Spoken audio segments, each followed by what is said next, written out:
I'm going to talk today, the name of the paper is called What's Wrong with Human Shields? And it's part of a project, first part of a project, a new project, that is looking at the justice of guerrilla warfare, looking at things from the other side.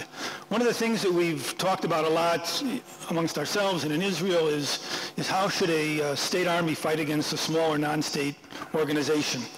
But the other question is also very important. In other words, how should a non-state organization fight against a technologically sophisticated army?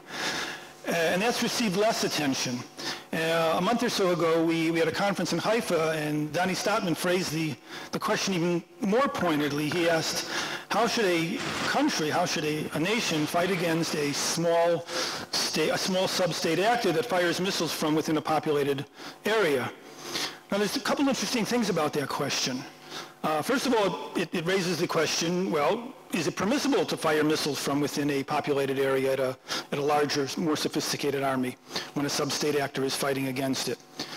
But it also points to another change, I think, in the nature of warfare over the past few years, and that is if we had asked this question 5 years ago or so, we would have said, well, how should a state actor fight against terrorism? And by framing it in terms of missiles in this case and the use of human shields, I think it points to a growing understanding that the repertoire of guerrilla warfare is itself growing.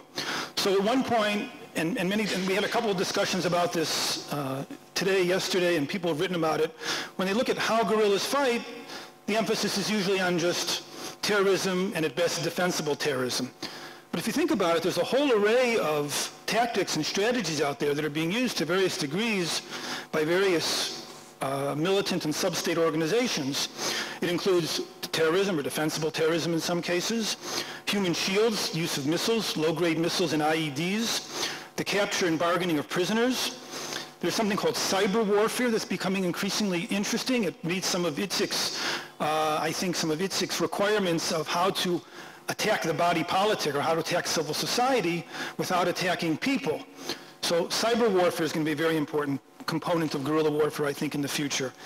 And then there's the exercise of soft power that we're just beginning to understand.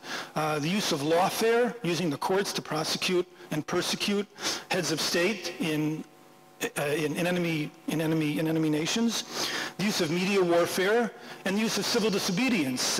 One of the big stories I think that we missed with the whole flotilla episode a couple of weeks ago wasn't the 30 or 40 militants that were on the boat, but the other, because that might have been expected, or maybe it should have been expected, but the other 500 or 600 law-abiding civil disobedience, nonviolent civil disobedience, who took it upon themselves to act at the behalf of a militant organization and oppose a state actor. That's something Israel hasn't really faced before, and I think that that's going to become an increasingly interesting issue for us to confront, is to what extent can guerrilla organizations not only use hard power and violent tactics, but how they can use soft power as well. So like I said, this is part of a project. The only part that's quite maybe half-baked right now is what I'm going to present today, and that's the question of what's wrong with human shields. What I'm going to do is I'm going to show two short clips. And these are clips that were taken by the IDF during the Gaza war that show the use of human shields in situations where the army decided to desist from attacking a particular site. They're going to be a little bit blurry because when I blow them up on the screen, they were blurry to begin with because they're drone-generated photographs or something. But you'll be able to follow it. In one of the clips, you're going to see looks like a courtyard where there's a circle drawn around what was identified as the source of fire. This source of fire later turns out to be a person. This person goes outside, waves over some people who are in the area who may or may not be children to come and protect him. The children and the people go inside. They protect him, and he comes outside surrounded by the children. Off he goes, and the caption at the end says that, the caption in Hebrew that you'll see says that this was a situation where the army did not attack. And the second case is the rooftop cases where during the war where buildings were identified as, in this case, a weapons store. The Israeli army gave warnings to the people to leave. Instead of leaving, people spontaneously or not spontaneously went to the rooftops. And you'll see this too, and the caption at the end was that the attack was called off. So let me show you these briefly, and then we'll get into the discussion of whether these are wrong or not. So now that you can see them coming running, children it looks like, or some children. and now you can see them all coming out, and the caption says that the terrorist is leaving under the cover of human shields, and he presumably escapes. And then there they go. All right, now in the Now in the second one,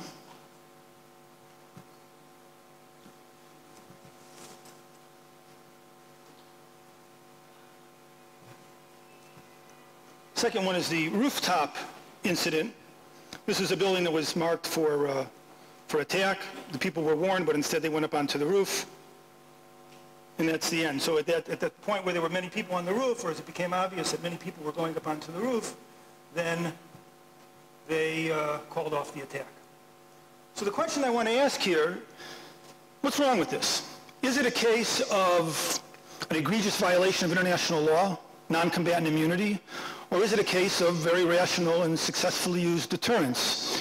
And the argument I want to make is the latter, that with certain qualifications, and of course there was a problem here with the use of children, but with certain qualifications, the use of human shields can be a defensible, rational tactic that guerrilla organizations can use to effectively fight against larger state armies.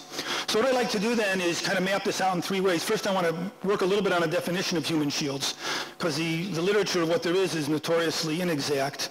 I'd like to talk about some possible justifications for human shields, why it's permissible to use civilians in this way, and then offer some guidelines for both guerrilla organizations and for state armies faced with the use, on one side faced with human shields fighting against them, and the other side faced with the prospect of using human shields. So let's take a very simple definition, that human shields are simply non-combatants who confer their immunity on military targets. Now we'll qualify that because questions of intent get in here and questions of effectiveness get in here. But in general, we're talking about a situation where non-combatants, as you saw in the clips, are able to somehow transfer their immunity to either someone else or protect someone by using their immunity, so that person is no longer able to be attacked or the building is no longer able to be bombed. I'm going to come back to this in a second. Typically, the way of looking at human shields is to distinguish between voluntary and involuntary human shields. The easiest way is to say involuntary human shields are somehow coerced, and voluntary human shields are volunteering, they're actively participating and agreeing to what's going on. Again, you can think about the clips, and I'll do that as I go along, but you'll see immediately that even if we think about those clips, in my opinion, it's going to be very difficult to know whether those people were voluntary or involuntary, whether they were coerced or uncoerced. In other words, it's going to be very difficult to know what their intentions are. So I want to reframe the debate a little bit differently, reframe these definitions by looking at what a state army or an observer, an impartial observer, can see when he looks at human shields, when he looks out on the battlefield and he sees these people running around. What's going on? How can you determine whether there is intent or not intent, whether they're voluntary or not voluntary? So I want to set up two categories here. The first one is involuntary human shields.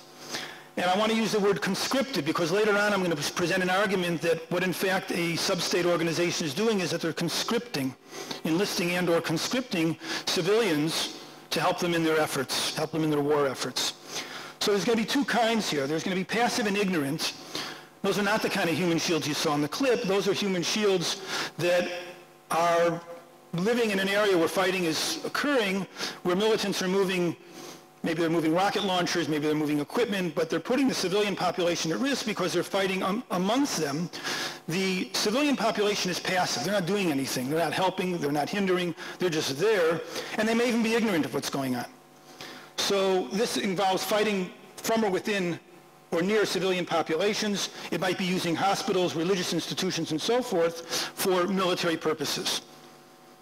Another kind of human shield that's involuntary are people who are active and cognizant. And as you see from what the footnote that I posted here, this involves conscripting civilians to accompany and or protect militants or military organizations. So I'll develop this a little while as I go along, but in my opinion, what you saw in the film clips, were not voluntary human shields, but involuntary human shields. They were involuntary human shields because we have no way of knowing what their intent was. So we're going to default to the least worst case and assume that these people were either coerced or pressured or pushed along, but certainly not exhibiting the kind of free will and decision-making we would expect of a voluntary human shield or a voluntary participant in war. And I'm going to define this in a very specific way as anytime you have one-shot opportunistic participation. That's sweeping, but in general, anytime you have one-shot opportunistic participation and you have no evidence to the contrary to suggest that these people actively volunteered, then we're dealing with involuntary human shields. So what then are voluntary human shields? And here we get into a whole other class of civilians that aren't normally taken into account in the human shield discussions, and that is all those civilians who are working for the political wing of a guerrilla organization. Typically, guerrilla organizations, if we're talking about Hamas or Hezbollah, are generally very small with regards to the number of active participants. Hamas was said to have up to 10,000 fighters. The Taliban has maybe up to 20 or 25,000 fighters. Hezbollah had, at the time of the 2006 war, 5,000 to 7,000 fighters, and they gained a great deal of their support from the surrounding civilian population who worked for their political wing. And this became the basis of a lot of discussion about what is direct or indirect participation in the war, because these people were participating in some way. Now, they were participating in a way, according to the way I think the discussions developed today, that they're providing indirect aid, or they're providing aid that is war-sustaining rather than contributing directly to the prosecution of the war. But these people, these are the ones I want to call voluntary human shields. These are the ones that provide either indirect or direct aid. So voluntary human shields compensate for the small numbers of active participants, which is almost by necessity an issue you're going to find with guerrilla organizations. They're going to have to recruit voluntary human shields. Many of them work for the political wing of the organization, but during war they provide shielding. So if we go back over the Goldstone report and we go back over the Israeli reports from the Ministry of Foreign Affairs, we'll be confused because we'll see each report describing the same target but in different ways. One target for the Goldstone report was an administrative center. The other target for the same target for the Ministry of Foreign Affairs was a Hamas military installation.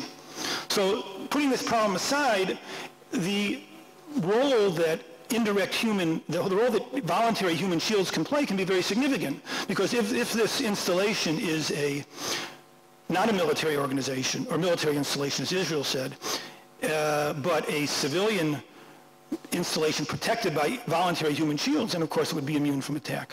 I'll get to the immunity question in a moment.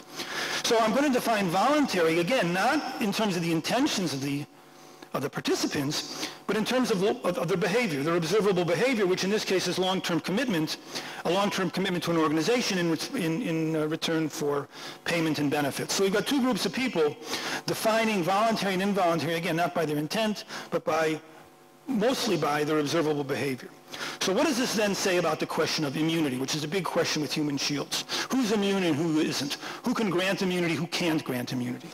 Well, let me just go back to this, and the typical way of looking at it, which is a very simplistic way of looking at it, is a simple dichotomous distinction between those who are immune and those who aren't immune, between those who have a low level of intent, or maybe if we use David Roden's term, a low level of moral responsibility, and those who have a higher level of moral responsibility.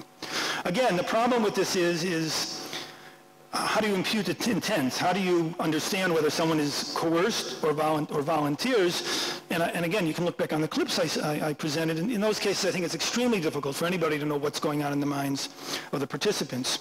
But if you do accept that kind of distinction, then you're going to have two groups. You're going to have people who exhibit low intent, who don't intend to participate in the war, who may be coerced, who are immune. Now again, immune means they're not immune from collateral damage, they're immune from direct attack. And you have volunteers who are not immune. Well, there's lots of problems with that. One, as I said earlier, is the question of immunity, the question of intent. Another aspect of it is the question of, well, how much harm are these people really doing? And this kind of also speaks to the other condition that David Roden mentioned, and that's the question of what's the magnitude of the threat that people pose. And in the same ICRC document that David Luban mentioned in his talk on direct participation, there was an attempt to incorporate both the idea of intent and the idea of the magnitude of the threat. And I think you can map that out, at least I tried to map it out, as a matrix that gives you an additional category. Across the top, you've got people. You've got the level of intent, so you've got low intent and high intent. And across the side, the left-hand side, you've got the level of the threat, high magnitude or low magnitude, whether it's war-sustaining, to use the terminology, or war-fighting. Well, that gives you 4 categories. And what it does, and this is why I was curious when David mentioned that that Meltzer, who put together the ICRC report, was attacked for being a hawk. I think it's interesting because what he did is he split the volunteer or the voluntary human shields and granted immunity to at least a portion of those who were not previously granted immunity. So I don't know if he was a hawk or not, but at least he seems to have imparted a greater level of immunity on certain kinds of human shields than was otherwise available. So if you look at this chart, you're going to see that we still have 3 cases where human shields are immune. One case where they're not immune, and that's going to be the case of somebody undertaking direct participation. But in general, most human shields are going to be immune by this categorization. And the reason is because if you combine this categorization with my definitions that I gave earlier, you're going to see that once intent becomes very problematic, and once we say that, well, anybody who's participating on a one-shot opportunistic instance, like we saw in the film, they're always going to be immune. In the second situation, well, we're going to have volunteers. Now, some of those volunteers are going to be immune if their purpose is only war-sustaining.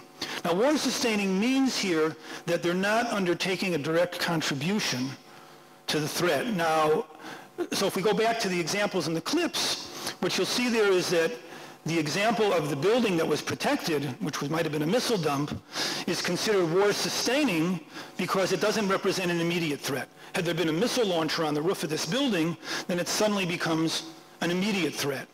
So you're going to have a large number of situations where either the participants, we can't know about their intentions, so they're going to be immune.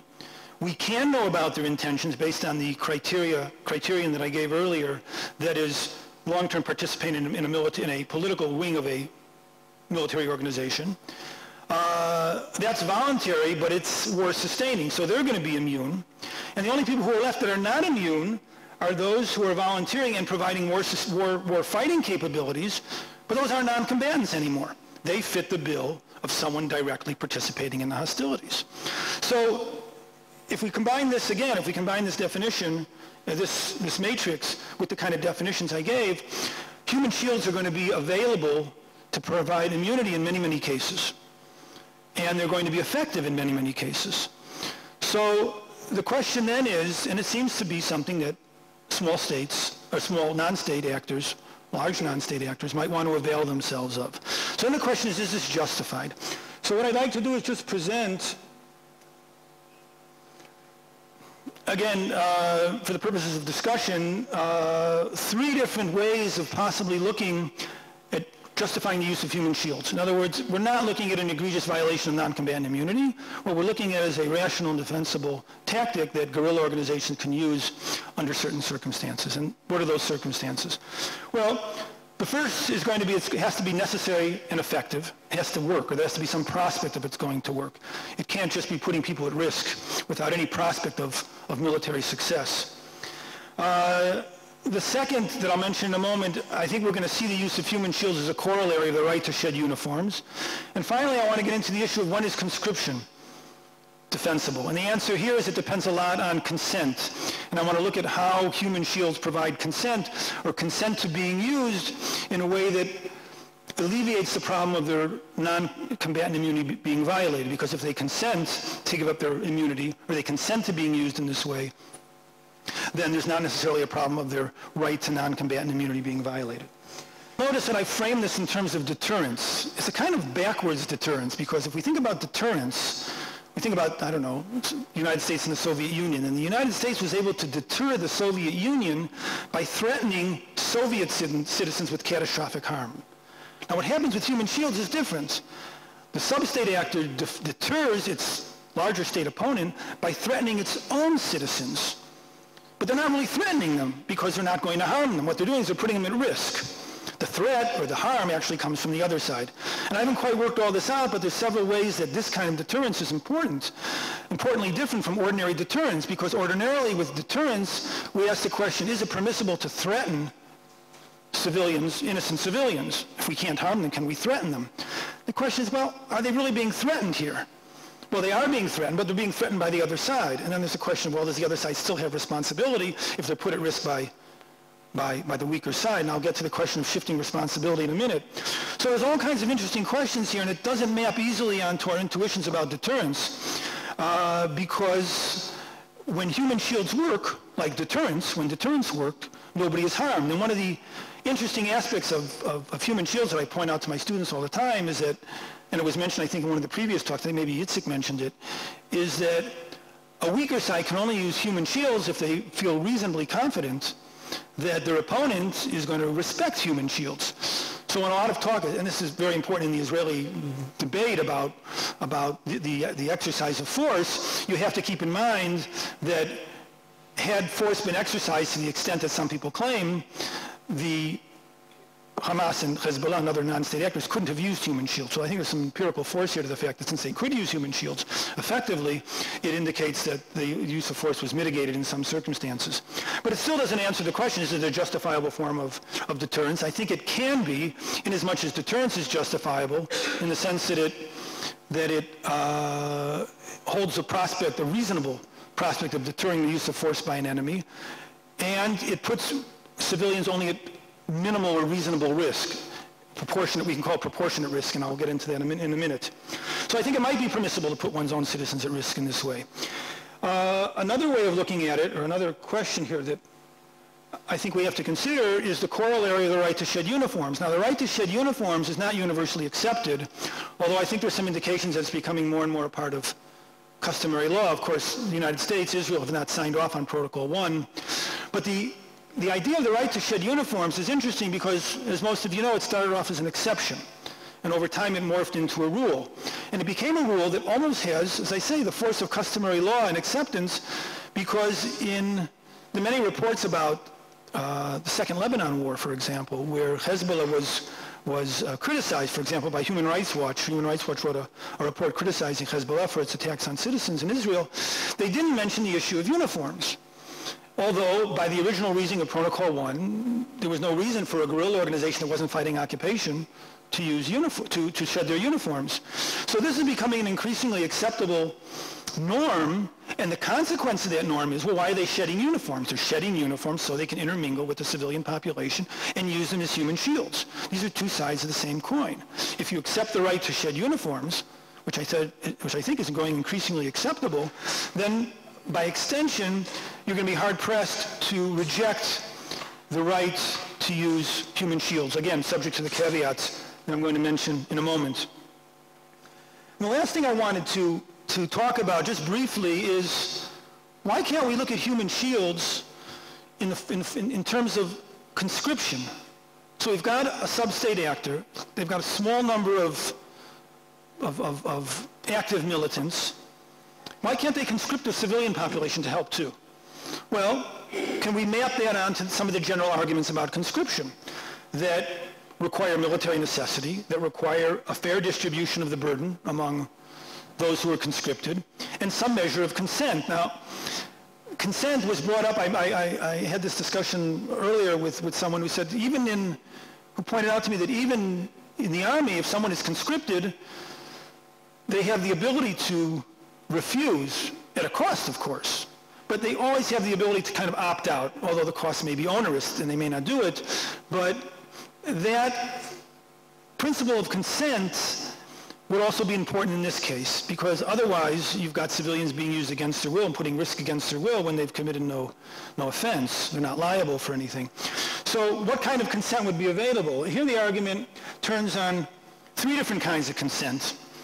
One, if they're voluntary human shields, simply active consent. They sign up. I'm joining the political wing of this or that organization. I sign up, I get a salary, and I'm in.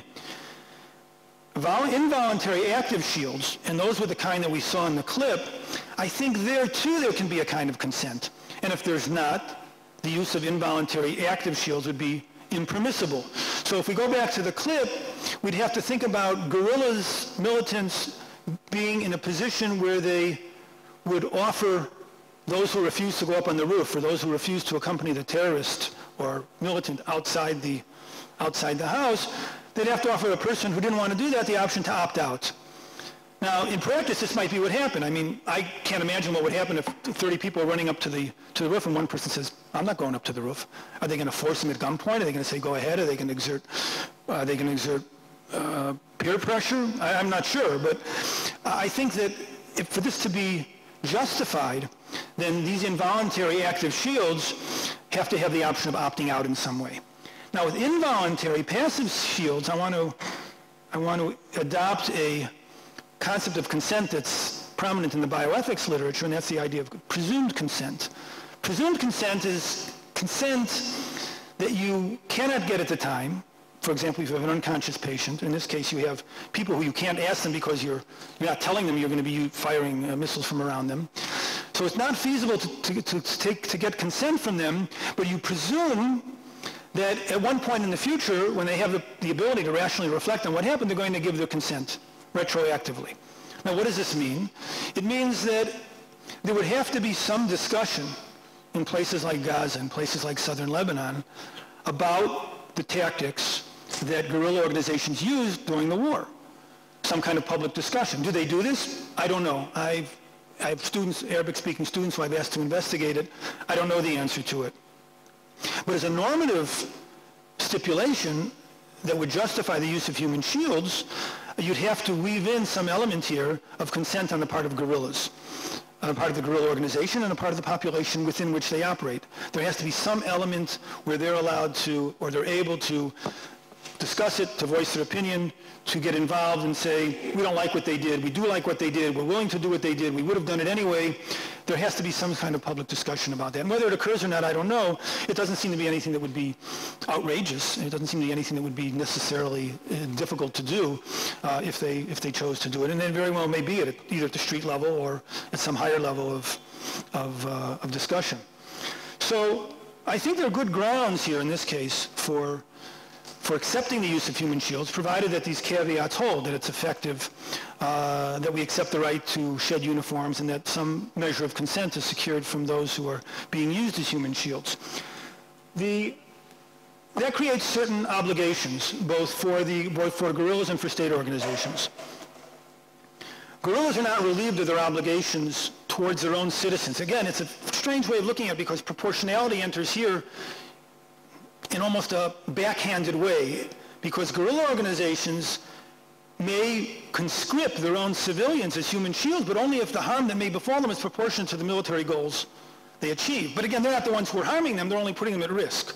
So the proportionality calculation is complicated by not only the harm that they're going to be subjected to by being put at risk, but some assessment of the harm that's going to befall them by how I think the other side is going to respond.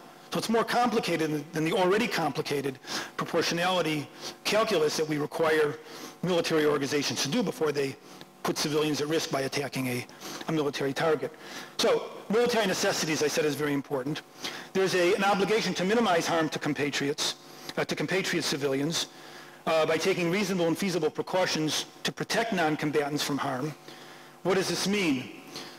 It could mean evacuating buildings. It could mean civil defense if the means permit. It could mean warnings by the guerrilla organizations I'm talking about. It could mean, as I mentioned earlier, some public discussion afterwards about what people and how people would want to behave when the situation arises again. And as I said, there's an obligation to avoid disproportionate harm when enlisting the aid of compatriot civilians, whether they're voluntary or conscripted. Now, for state armies, well, they're not off the hook.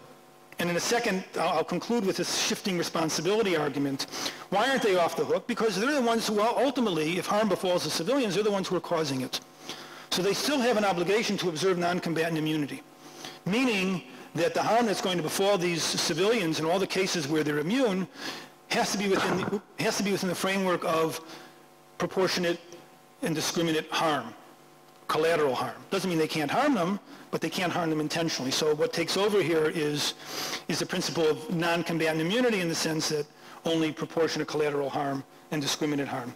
And some of the things I've talked about in other writings is the obligation to develop appropriate weapons.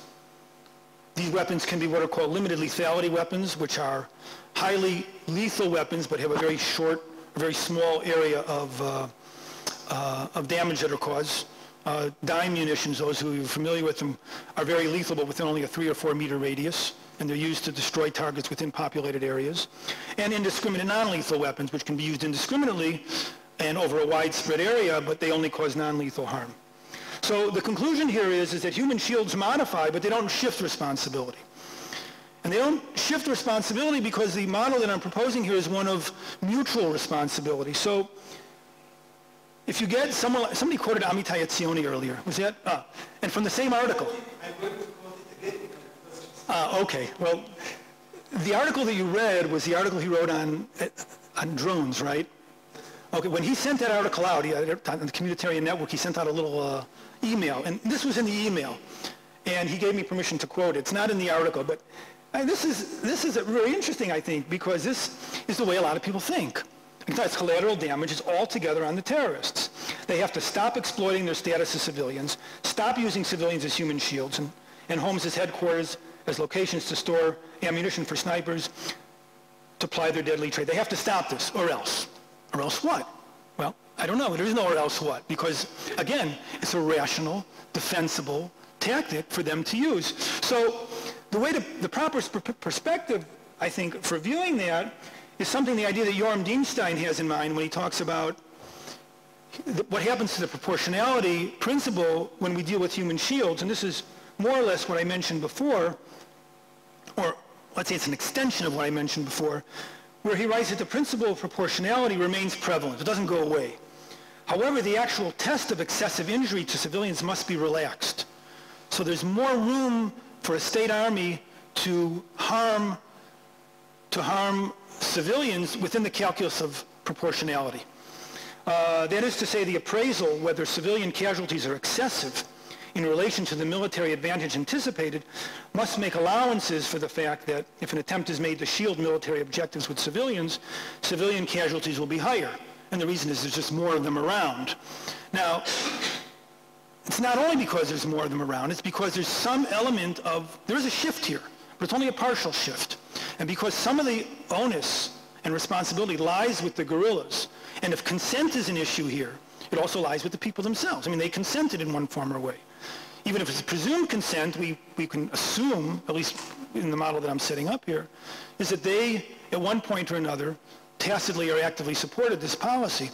So the shift comes about because of the density of civilians around, because of the impossibility of fighting proportionally when human shields are used, and because there's a shift, a small shift, a partial shift. Might even be a 50-50 shift if you want to put it in numbers. But there is a shift, but it's not a total shift. So the guiding principle here is one of mutual responsibility, not a shift of responsibility. So I think human shields are here to stay. I think we're going to see it more and more. I don't think it does much good to fulminate against them. One of the big things going for human shields, and I just had one small quote here, at the beginning that and this was appeared in the Philadelphia Inquirer a couple of months ago after the offensive in Marja in Afghanistan. Wording is very interesting. A few crafty, determined insurgents can keep a larger force engaged for hours with some degree of impunity. The inability to stop people who don't have weapons is the main hindrance right now. They know how to use our ROE against us. Well, this sets up the problem I mentioned at the beginning, that the way it's set up here is that they're crafty, they're treacherous, they're devious, they're acting perfidiously with a degree of impunity. Impunity for what? Well, they're going to disregard the laws of war and they're going to do whatever they want because they know it works, because they know that we have these rules of engagement. I don't think that's the right way to look at it. I think that the way to look at it is as I said, as a rational and defensible tactic that the guerrilla armies can use, so long as they assume the caveats that I mentioned, and that is proportionality, discrimination, military necessity, and consent. So, thank you.